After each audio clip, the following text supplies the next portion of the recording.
وقتی که به تاریخ و فیلم حجتی خیانت نگاه میکنیم یک معلوم میشود که حزب نهضت اسلام یکی از حزب‌هایی که بود و همچنان حزب تروریستی و اکستریمیستی معین کرده شد و یک چند کارهای رذیلانه و خیانت بر وطن کرد.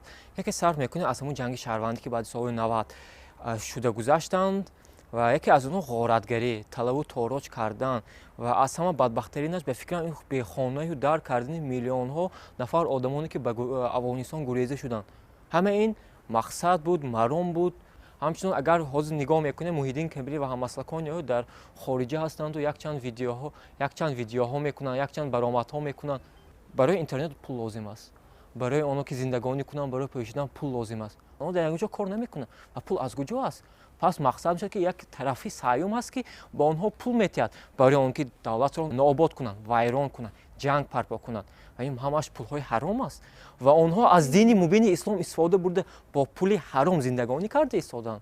که به شما به سگ استخوان میدید او میخورد و همچون گوشم او عکاس میزند. و فکر من همین است که آنها محیدین کبری از برای آن برآمدها هم مثلا برآمد میکند که در تاجیکستان اغوا اندازد. برای خاطره خواجگانشان نشان دادن میخوان یک نقشه دارند، نقشه هست به فکر آنها نقشه هست که آنها تاجیکستان را از نو میکنند و به فکر من چنین است که نقشه آنها این تاجیکستان را یک مستملکه دیگر دولت کردن، غلام یک طرفدارانی سیوم کردند که خلق ملت تاجیک را همچون غلام استفاده برند.